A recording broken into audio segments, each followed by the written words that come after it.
Compilación de cuentos El Aleph, de Jorge Luis Borges, con voz por Laura Malfoy. El Inmortal. Advertencia. Aunque el epígrafe del siguiente cuento está en inglés, no todo el libro está en inglés, solamente es ese párrafo. Solomon said, "There is no new thing upon the earth, so that as Plato had an imagination that all knowledge was but remembrance, so Solomon given his sentence that all novelty is but oblivion." Francis Bacon, Essays 58.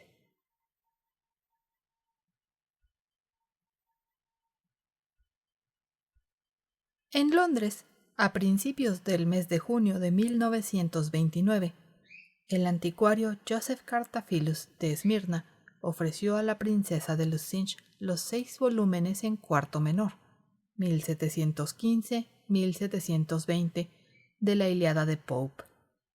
La princesa los adquirió. Al recibirlos, cambió unas palabras con él. Era, nos dice, un hombre consumido y terroso, de ojos grises y barba gris, de rasgos singularmente vagos. Se manejaba con fluidez e ignorancia en diversas lenguas. En muy pocos minutos pasó del francés al inglés, y del inglés a una conjunción enigmática de español de Salónica y de portugués de Macao. En octubre, la princesa oyó por un pasajero del Zeus que Cartaphilus había muerto en el mar al regresar a Esmirna, y que lo habían enterrado en la isla de Ios. En el último tomo de la Ilíada halló este manuscrito. El original está redactado en inglés y abunda en latinismos. La versión que ofrecemos es literal. 1. Que yo recuerde, mis trabajos empezaron en un jardín de Tebas Hecatompylos, cuando Diocleciano era emperador. Yo había militado, sin gloria, en las recientes guerras egipcias. Yo era tribuno de una legión que estuvo acuartelada en Berenice, frente al Mar Rojo. La fiebre y la magia consumieron a muchos hombres que codiciaban magnánimos el acero. Los mauritanos fueron vencidos. La tierra que antes ocuparon las ciudades rebeldes fue dedicada eternamente a los dioses plutónicos.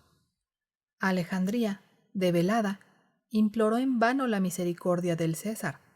Antes de un año las legiones reportaron el triunfo, pero yo logré apenas divisar el rostro de Marte. Esa privación me dolió, y fue tal vez la causa de que yo me arrojara a descubrir, por temerosos y difusos desiertos, la secreta ciudad de los inmortales. Mis trabajos empezaron, he referido, en un jardín de Tebas.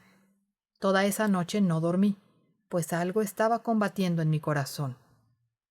Me levanté poco antes del alba. Mis esclavos dormían.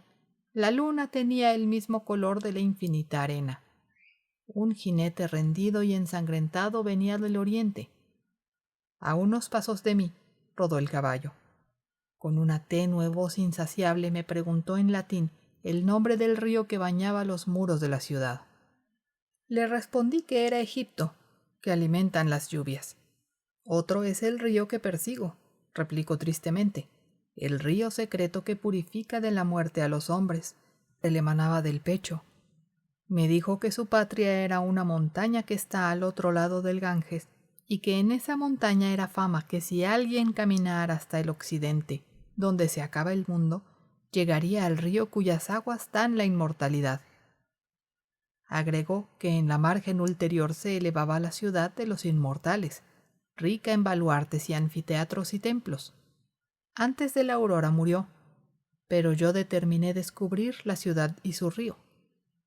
Interrogados por el verdugo, algunos prisioneros mauritanos confirmaron la relación del viajero. Alguien recordó la llanura elísea, en el término de la tierra donde la vida de los hombres es perdurable. Alguien, las cumbres donde nace el Pactolo, cuyos moradores viven un siglo. En Roma, Conversé con filósofos que sintieron que dilatar la vida de los hombres era dilatar su agonía y multiplicar el número de sus muertes. Ignoro si creí alguna vez en la ciudad de los inmortales. Pienso que entonces me bastó la tarea de buscarla. Flavio, procónsul de Getulia, me entregó 200 soldados para la empresa. También recluté mercenarios que se dijeron conocedores de los caminos y que fueron los primeros en desertar. Los hechos ulteriores han deformado hasta lo inextricable el recuerdo de nuestras primeras jornadas. Partimos de Arsinoe y entramos en el abrasado desierto. Atravesamos el país de los trogloditas, que devoran serpientes y carecen del comercio de la palabra, el de los garamantas, que tienen las mujeres en común y se nutren de leones, el de los augilas, que solo veneran el tártaro. Fatigamos otros desiertos donde es negra la arena, donde el viajero debe usurpar las horas de la noche, pues el fervor del día es intolerable. De lejos divisé la montaña que dio nombre al océano. En sus laderas crece el euforbio, que anula los venenos. En la cumbre habitan los sátiros, nación de hombres ferales y rústicos inclinados a la lujuria. Que esas regiones bárbaras, donde la tierra es madre de monstruos, pudieran albergar en su seno una ciudad famosa, a todos nos pareció inconcebible. Proseguimos la marcha, pues hubiera sido una afrenta retroceder. Algunos temerarios durmieron con la cara expuesta a la luna. La fiebre los ardió. En el agua depravada de las cisternas otros bebieron la locura y la muerte. Entonces comenzaron las deserciones. Muy poco después, los motines. Para reprimirlos, no vacilé ante el ejercicio de la severidad. Procedí rectamente, pero un centurión me advirtió que los sediciosos, ávidos de vengar la crucifixión de uno de ellos, maquinaban mi muerte. Huí del campamento, con los pocos soldados que me eran fieles. En el desierto los perdí, entre los remolinos de arena y la vasta noche. Una flecha cretense me laceró. Varios días erré sin encontrar agua, o un solo enorme día multiplicado por el sol, por la sed y por el temor de la sed. Dejé el camino al arbitrio de mi caballo. En el alba, la lejanía se erizó de pirámides y de torres. Insoportablemente soñé con un exiguo y nítido laberinto. En el centro había un cántaro. Mis manos casi lo tocaban, mis ojos lo veían, pero tan intrincadas y perplejas eran las curvas que yo sabía que iba a morir antes de alcanzarlo. 2. Al desenredarme por fin de esa pesadilla, me vi tirado y maniatado en un oblongo nicho de piedra, no mayor que una sepultura común, superficialmente excavado en el agrio declive de una montaña. Los lados eran húmedos, antes pulidos por el tiempo que por la industria. Sentí en el pecho un doloroso latido. Sentí que me abrazaba la sed. Me asomé y grité débilmente. Al pie de la montaña se dilataba sin rumor un arroyo impuro, entorpecido por escombros y arena. En la opuesta margen resplandecía, bajo el último sol o bajo el primero, la evidente ciudad de los inmortales. Vi muros, arcos, frontispicios y foros. El fundamento era una meseta de piedra. Un centenar de nichos irregulares, análogos al mío, surcaban la montaña y el valle. En la arena había pozos de poca hondura.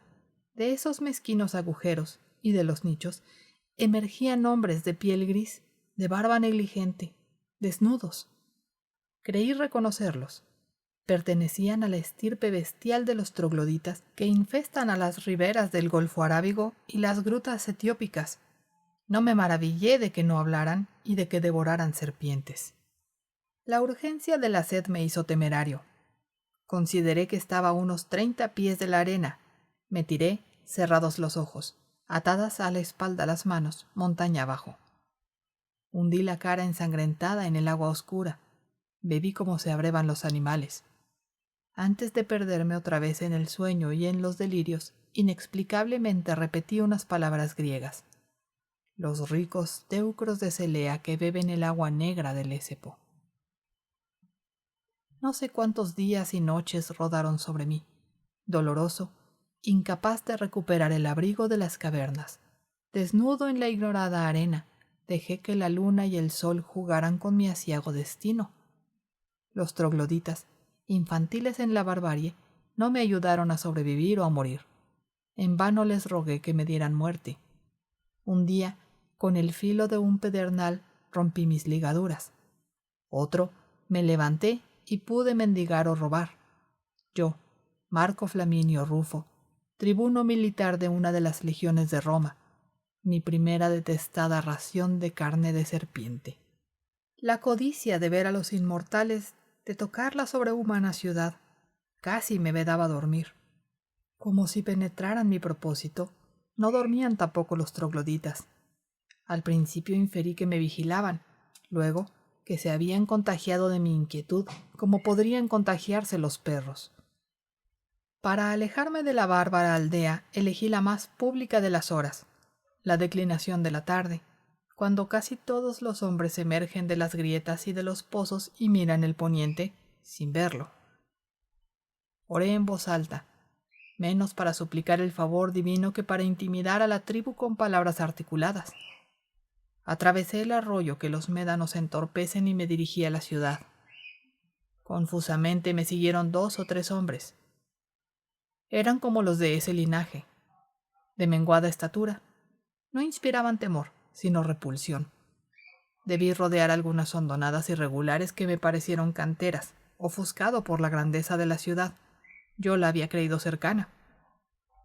Hacia la medianoche pisé, erizada de formas idolátricas en la arena amarilla, la negra sombra de sus muros. Me detuvo una especie de horror sagrado. Tan abominadas del hombre son la novedad y el desierto, que me alegré de que uno de los trogloditas me hubiera acompañado hasta el fin. Cerré los ojos y aguardé, sin dormir, que relumbrara el día. He dicho que la ciudad estaba fundada sobre una meseta de piedra. Esta meseta, comparable a un acantilado, no era menos ardua que los muros. En vano fatigué mis pasos. El negro basamento no descubría la menor irregularidad. Los muros invariables no parecían consentir una sola puerta. La fuerza del día hizo que yo me refugiara en una caverna. En el fondo había un pozo.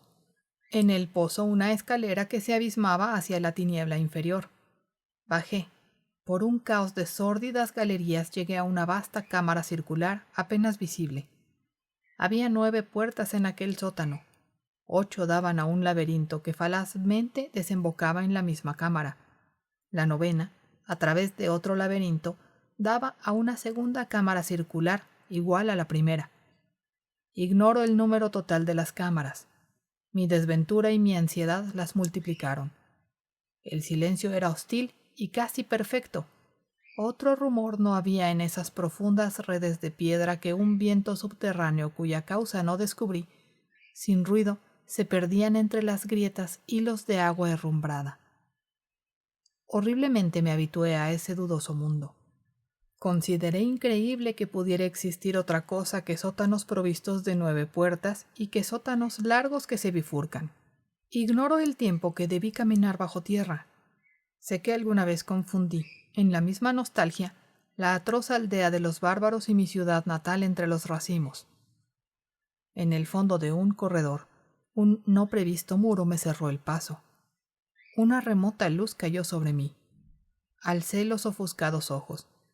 En lo vertiginoso, en lo altísimo, vi un círculo de cielo tan azul que pudo parecerme de púrpura. Unos peldaños de metal escalaban el muro. La fatiga me relajaba, pero subí, solo deteniéndome a veces para torpemente sollozar de felicidad. Fui divisando capiteles y astrágalos, frontones triangulares y bóvedas, confusas pompas del granito y del mármol. Así me fue deparando ascender de la ciega región de negros laberintos entretejidos a la resplandeciente ciudad. Emergía una suerte de plazoleta, mejor dicho, de patio. Lo rodeaba un solo edificio de forma irregular y altura variable.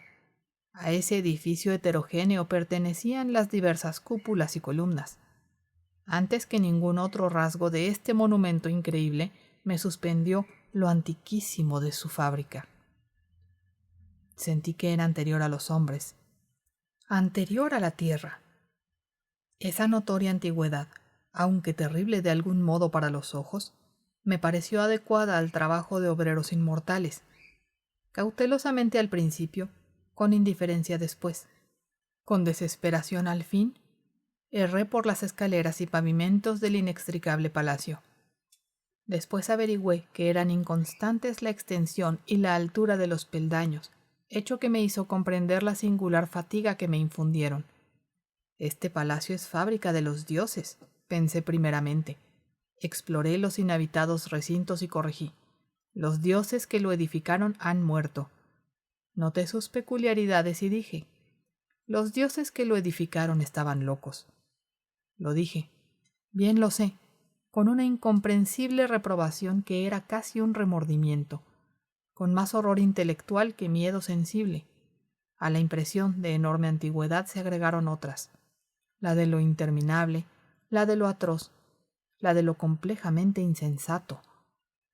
Yo había cruzado un laberinto, pero la nítida ciudad de los inmortales me atemorizó y repugnó. Un laberinto es una casa labrada para confundir a los hombres. Su arquitectura, pródiga en simetrías, está subordinada a ese fin. En el palacio que imperfectamente exploré, la arquitectura carecía de fin.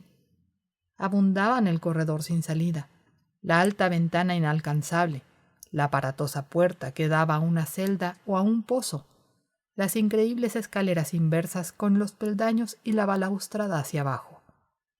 Otras, adheridas aéreamente al costado de un muro monumental, morían sin llegar a ninguna parte, al cabo de 2 o 3 giros, en la tiniebla superior de las cúpulas. Ignoro si todos los ejemplos que he enumerado son literales. Sé que durante muchos años infestaron mis pesadillas. No puedo ya saber si tal o cual rasgo es una transcripción de la realidad o de las formas que desatinaron mis noches. Esta ciudad, pensé, es tan horrible que su mera existencia y perduración, aunque en el centro de un desierto secreto, contamina el pasado y el porvenir y de algún modo compromete a los astros. Mientras perdure, nadie en el mundo podrá ser valeroso o feliz. No quiero describirla. Un caos de palabras heterogéneas, un cuerpo de tigre o de toro, en el que pulularan monstruosamente, conjugados y odiándose, dientes, órganos y cabezas, pueden, tal vez, ser imágenes aproximativas. No recuerdo las etapas de mi regreso, entre los polvorientos y húmedos hipogeos. Únicamente sé que no me abandonaba el temor de que al salir del último laberinto me rodeara otra vez la nefanda ciudad de los inmortales.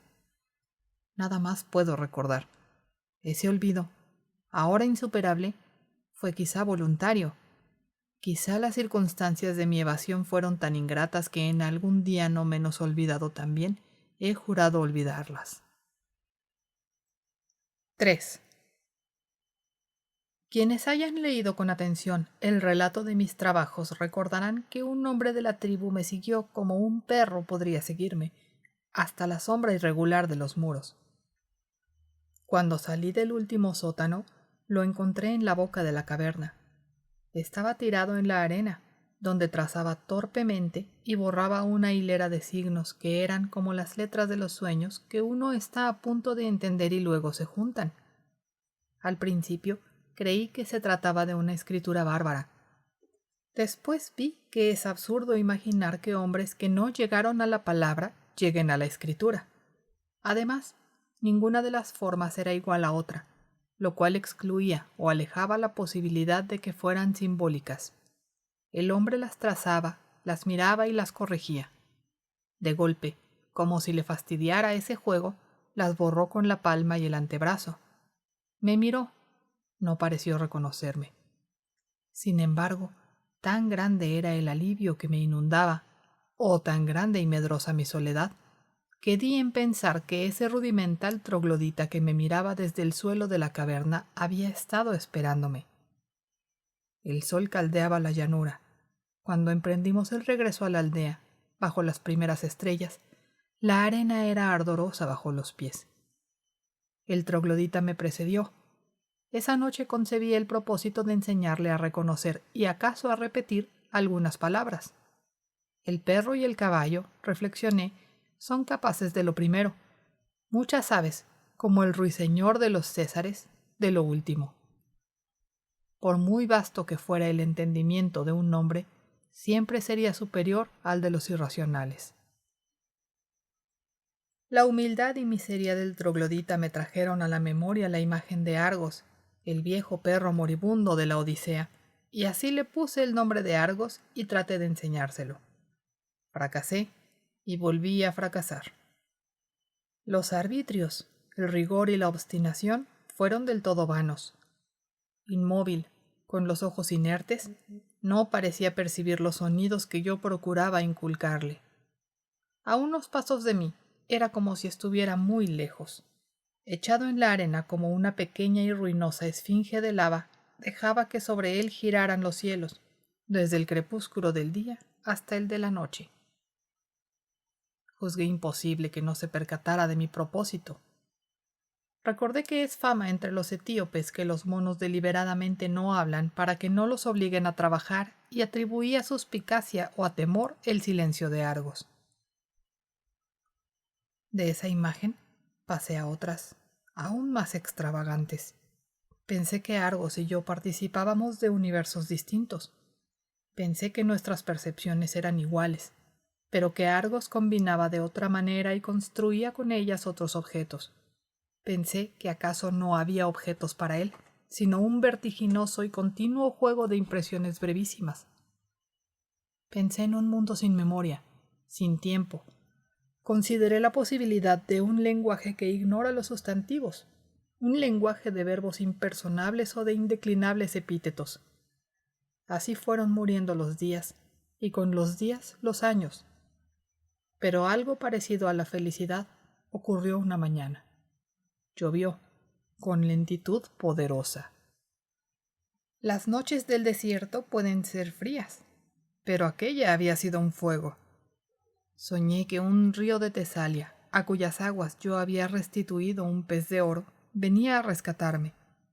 Sobre la roja arena y la negra piedra yo lo oí acercarse. La frescura del aire y el rumor atareado de la lluvia me despertaron. Corrí desnudo a recibirla. Declinaba la noche. Bajo las nubes amarillas la tribu, no menos dichosa que yo, se ofrecía a los vívidos aguaceros en una especie de éxtasis. Parecían coribantes a quienes posee la divinidad. Argos, puestos los ojos en la esfera, gemía. Raudales le rodaban por la cara, no solo de agua, sino, después lo supe, de lágrimas. ¡Argos!, le grité. ¡Argos! Entonces, con mansa admiración, como si descubriera una cosa perdida y olvidada hace mucho tiempo, Argos balbuceó estas palabras. Argos, perro de Ulises. Y después también sin mirarme, este perro tirado en el estiércol. Fácilmente aceptamos la realidad. ¿Acaso porque intuimos que nada es real? Le pregunté qué sabía de la Odisea. La práctica del griego le era penosa. Tuve que repetir la pregunta. Muy poco, dijo. Menos que el rapsoda más pobre. Ya habrán pasado 1100 años desde que la inventé. 4. Todo me fue dilucidado aquel día. Los trogloditas eran los inmortales, el riacho de aguas arenosas, el río que buscaba el jinete. En cuanto a la ciudad cuyo nombre se había dilatado hasta el Ganges, 9 siglos haría que los inmortales la habían asolado.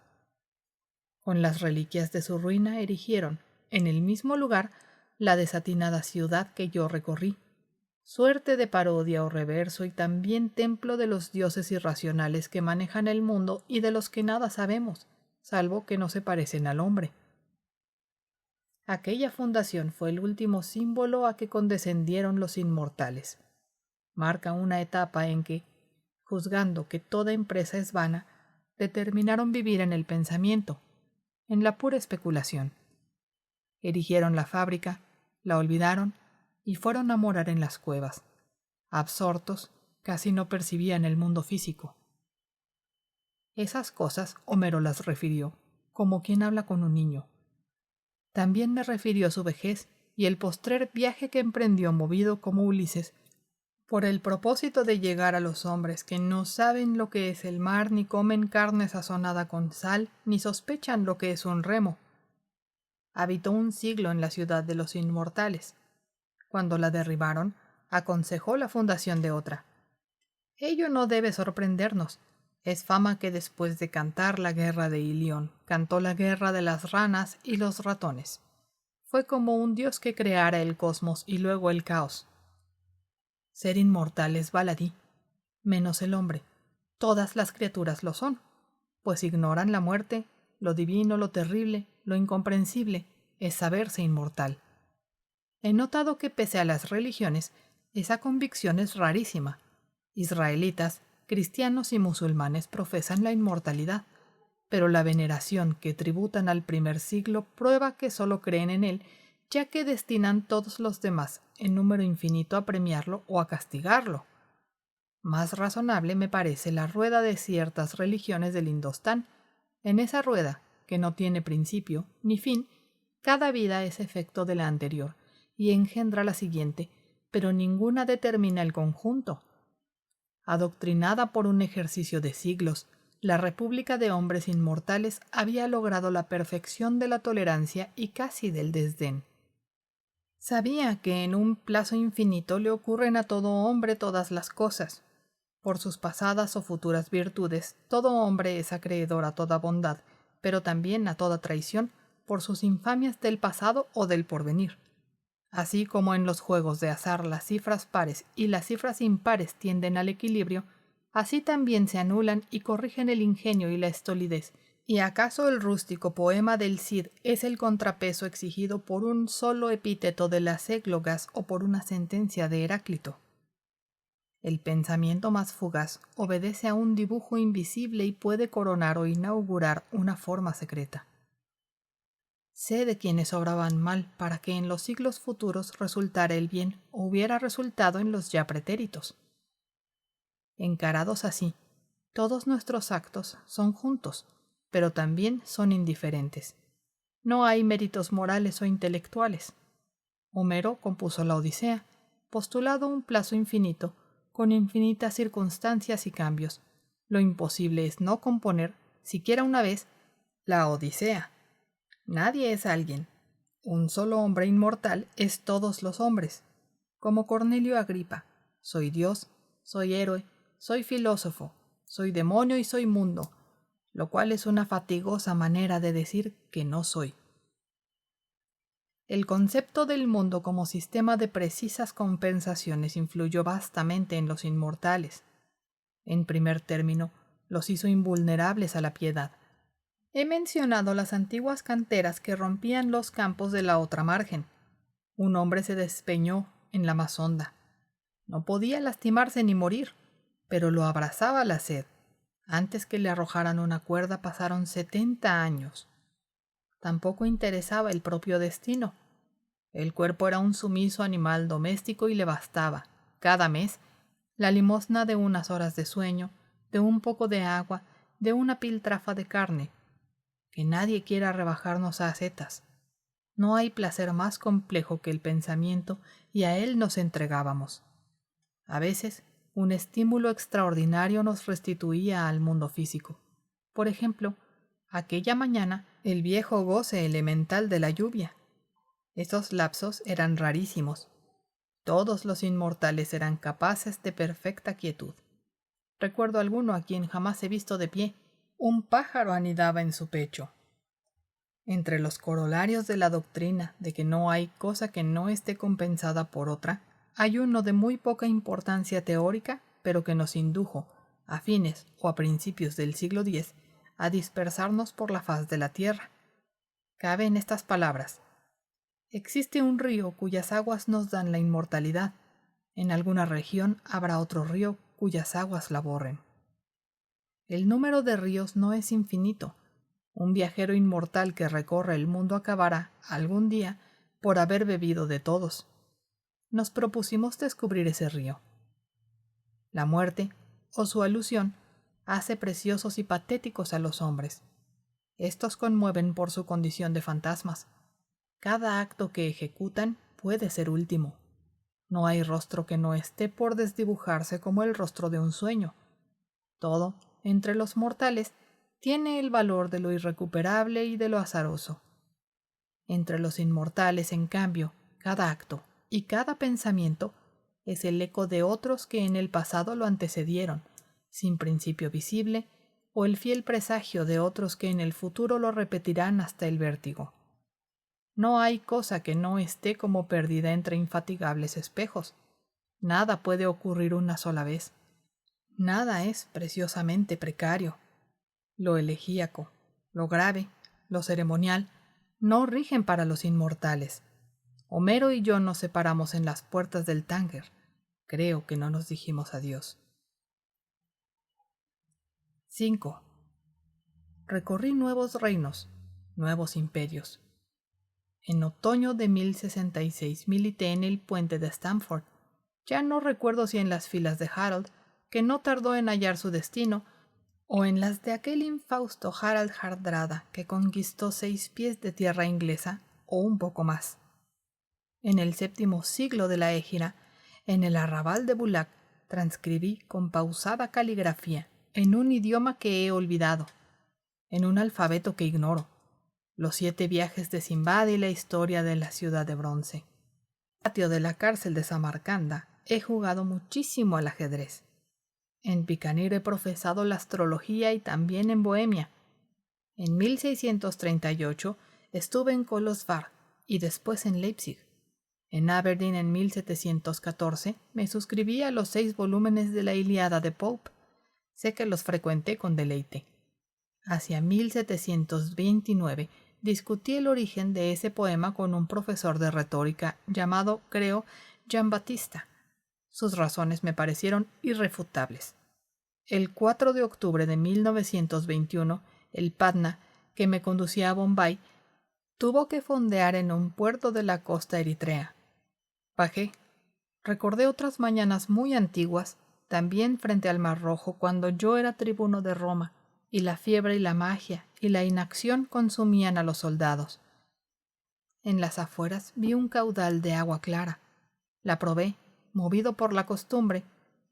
Al repechar la margen, un árbol espinoso me laceró el dorso de la mano. El inusitado dolor me pareció muy vivo. Incrédulo, silencioso y feliz, contemplé la preciosa formación de una lenta gota de sangre. De nuevo soy mortal. Me repetí, de nuevo me parezco a todos los hombres.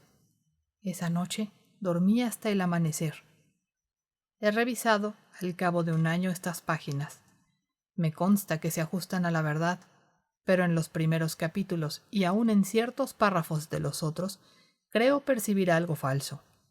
Ello es obra, tal vez, del abuso de rasgos circunstanciales, procedimiento que aprendí en los poetas y que todo lo contamina de falsedad, ya que esos rasgos pueden abundar en los hechos, pero no en su memoria. Creo, sin embargo, haber descubierto una razón más íntima. La escribiré, no importa que me juzguen fantástico. La historia que he narrado parece irreal, porque en ella se mezclan los sucesos de 2 hombres distintos. En el primer capítulo, el jinete quiere saber el nombre del río que baña las murallas de Tebas. Flaminio Rufo, que antes ha dado a toda la ciudad el epíteto de Hecatómpilos, dice que el río es el Egipto. Ninguna de esas locuciones es adecuada a él, sino a Homero, que hace mención expresa en la Ilíada de Tebas Hecatómpilos, y en la Odisea, por boca de Proteo y de Ulises, dice invariablemente Egipto por Nilo. En el capítulo 2, el romano, al beber el agua inmortal, pronuncia unas palabras en griego. Esas palabras son homéricas y pueden buscarse en el fin del famoso catálogo de las naves. En el vertiginoso palacio, habla de una reprobación que era casi un remordimiento. Esas palabras corresponden a Homero, que había proyectado ese horror. Tales anomalías me inquietaron, otras, de orden estético, me permitieron descubrir la verdad. El último capítulo las incluye, y ahí está escrito que milité en el puente de Stamford, que transcribí en Bulak los viajes de Sinbad el marino y que me suscribí en Aberdeen a la Ilíada inglesa de Pope. Se lee inter alia. En Bikanir he profesado la astrología y también en Bohemia. Ninguno de estos testimonios es falso. Lo significativo es el hecho de haberlos destacado. El primero de todos parece convenir a un hombre de guerra, pero luego se advierte que el narrador no repara en lo bélico y sí en la suerte de los hombres. Los que siguen son más curiosos. Una oscura razón elemental me obligó a registrarlos. Lo hice porque sabía que eran patéticos. No lo son, dichos por el romano Flaminio Rufo. Lo son, dichos por Homero. Es raro que éste copie en el siglo XIII las aventuras de Sinbad, de otro Ulises, y descubra, a la vuelta de muchos siglos, en un reino boreal y un idioma bárbaro, las formas de su Ilíada. En cuanto a la oración que recoge el nombre de Bikanir, se ve que la ha fabricado un hombre de letras, ganoso, como el autor del catálogo de las naves, de mostrar vocablos espléndidos. Cuando se acerca el fin, ya no quedan imágenes del recuerdo, solo quedan palabras. No es extraño que el tiempo haya confundido las que alguna vez me representaron con las que fueron símbolos de la suerte de quien me acompañó tantos siglos. Yo he sido Homero. En breve, seré nadie. Como Ulises. En breve, seré todos. Estaré muerto. Postdata de 1950. Entre los comentarios que ha despertado la publicación anterior, el más curioso, ya que no el más urbano, bíblicamente se titula A Coat of Many Colors, Manchester, 1948, y es obra de la tenacísima pluma del Dr. Nahum Cordovero. Abarca unas 100 páginas. Habla de los entones griegos, de los entones de la Baja Latinidad, de Ben Jonson, que definió a sus contemporáneos con retazos de Séneca, del Virgilius Evangelisans de Alexander Ross, de los artificios de George Moore y de Eliot, y finalmente de la narración atribuida al anticuario Joseph Cartaphilus. Denuncia en el primer capítulo breves interpolaciones de Plinio, Historia Naturalis 5:8, en el segundo de Thomas Quincy, Writings 3:439, en el tercero de una epístola de Descartes al embajador Pierre Chanut, en el cuarto de Bernard Shaw, Back to Methuselah 5. Infiere de estas intrusiones o hurtos que todo el documento es apócrifo. A mi entender, la conclusión es inadmisible. Cuando se acerca el fin, escribió Cartaphilus, ya no quedan imágenes del recuerdo, solo quedan palabras. Palabras. Palabras desplazadas y mutiladas. Palabras de otros. Fue la pobre limosna que le dejaron las horas y los siglos. A Cecilia Ingenieros.